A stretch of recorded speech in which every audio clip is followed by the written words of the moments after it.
Right. So this time we're diving deep into the idea of success. Okay. And for this one, we're going back in time a bit, Right. back to 1973. Oh, wow. Okay. We're going to be digging into a speech called Success a Journey or a Destination Right. by Hartman Rector Jr. Okay. He was a leader in the Church of Jesus Christ of Latter-day Saints. I see. Now, before you think we've gone all religious on you, Right. no. Yeah. Relax. We're approaching this purely for the ideas. Okay. Not here to promote any beliefs or anything like that. Right. Just think of it as like we're treasure hunting for wisdom Okay. in unexpected places. Yeah, and I like that. I think that there's something really interesting about Right. exploring how perspectives on these like universal themes like success Yeah, have evolved over time. totally. And this speech is like a goldmine for that. Cool. But before we jump into 1973, Okay. I gotta ask. Yeah. In 2024, Uh-huh. what does success even mean to you?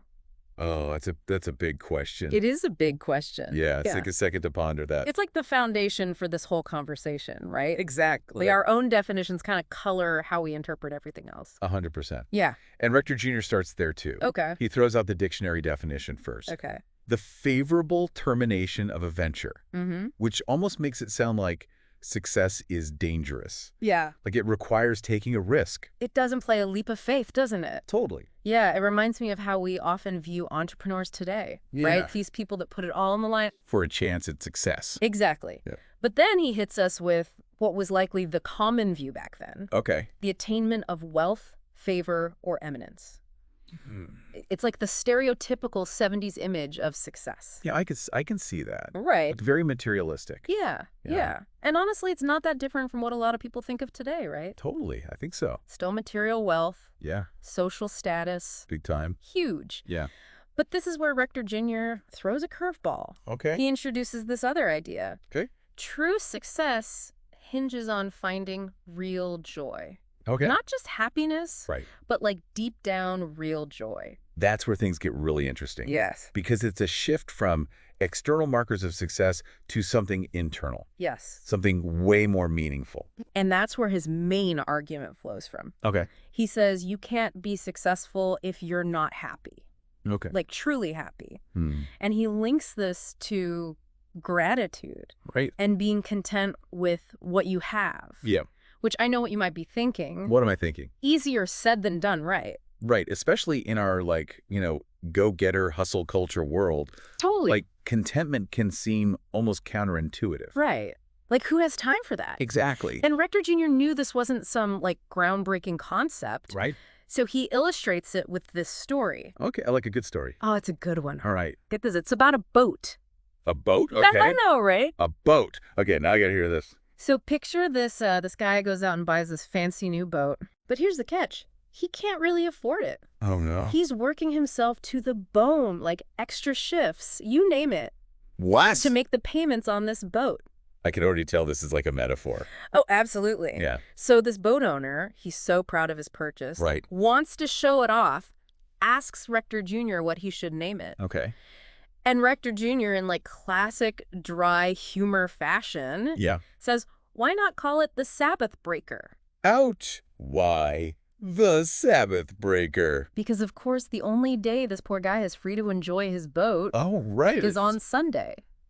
That's brilliant. Right. And kind of brutal. A little bit, yeah. But it makes a good point. It does. It Yeah. perfectly captures that trap we can fall into. Totally. Chasing these material possessions at the cost of our well-being. It's so true. Our relationships, even just our time, Yeah, it's like the modern equivalent of being a slave to the side hustle. isn't it? You work like crazy to afford the things that you think signify success. Right. But then you don't even have the time or energy to enjoy them. Exactly. Rector Jr. was really onto something with that one. Totally. And it's like, it's even deeper than just buying things you can't afford, right? Oh, yeah, for sure. It's about that constant pressure to accumulate more, to upgrade your lifestyle, to chase the next shiny object. Oh, yeah. And we think it's going to make us happy, Yeah, we think that's the key. but it often comes with this like hidden cost. It's like that saying, be careful what you wish for, you just might get it. Ooh, I like that one. Right. Yeah. And it all comes back to that idea of opportunity cost that we forget about. What are we sacrificing Yeah. in pursuit of that dream? Right, because sometimes the things we sacrifice are actually the things that matter more. Exactly. Yeah. Time with loved ones, your health, even just your sense of purpose. 100%. Those are things that you can't buy at any price. They can't. And speaking of things money can't buy, Okay. Rector Jr. makes this really interesting connection between finding that joy in the present moment and the importance of strong family bonds. Yes. He even quotes a poem, which I thought was a nice touch. I love that you picked up on that. Yeah. It's not what you'd expect to find in a speech about success. Right. But it's so powerful. It is. He says, Earth gets its price for what Earth gives us. Ooh. Very poetic. Right. Yeah. He's saying everything has a cost. Yeah. But the things that truly matter, Okay. love, connection, belonging, those are often the things that we receive most freely, especially within our families. Yeah. And he firmly believed that strong families form the bedrock of a strong society.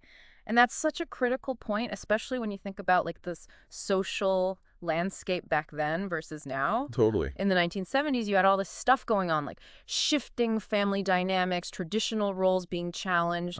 It just adds another layer to his emphasis on family, you know? It really does. And it makes you wonder how he would even view, the complexities of family and connection today. Oh, yeah, 100%. In our modern world. It's a whole other ballgame now. Right, exactly. But even with all that, I think his message about finding fulfillment beyond our career, that's something that goes beyond any particular era. Totally. Because it's so easy to get caught up Oh, tell me about it. in that pressure of finding that perfect job, Yes. chasing promotions and recognition. It's like we're hardwired for that. Yeah, we're almost programmed for it. And Rector Jr. even has this anecdote about a young man who's wrestling with this big decision.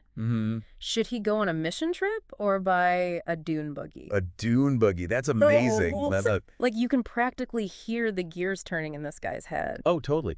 And it's so charmingly quaint, too, right? Right. Compared to the choices that we agonize over today. I know. But it still highlights something so relatable. Yes. That tug of war between, what we think we should want. Yes. And what actually truly speaks to us. And his point, which I think still holds true today, is that we can get so fixated on climbing that career ladder, on chasing titles, external validation. Yeah, we get blinded by the shiny things. Yes, that we lose sight of what actually brings us joy and fulfillment. 100%. And I don't think it's saying we shouldn't care about our work at all. No, not at all. But more that our priorities should be, straight. Yeah, in order. Yes. It's about recognizing that success isn't like a destination you arrive at. Right. It's an ongoing journey. Totally. Shaped by how we choose to live each day. I love that. And that's what I find so fascinating about this whole deep dive. Yeah. We're analyzing the speech from a very specific time and context. Right. But that core message about happiness, purpose, the true meaning of success. It's timeless. It's timeless. It really is. Huh. It makes you wonder if Hartman Rector Jr. were giving this speech today. Okay. What would he say about our modern pursuit of success? That is the question, isn't it? Oh, really is. What would resonate? What would he want us to reconsider? What would he challenge us on? Exactly. I love that. Yeah. So as you go about your week, maybe ponder those very questions. Yeah. Remember that success isn't a one-size-fits-all. Very sure. It's about defining what it means for you. Yes. And living a life that reflects those values. Love it. Until next time, keep diving deeper.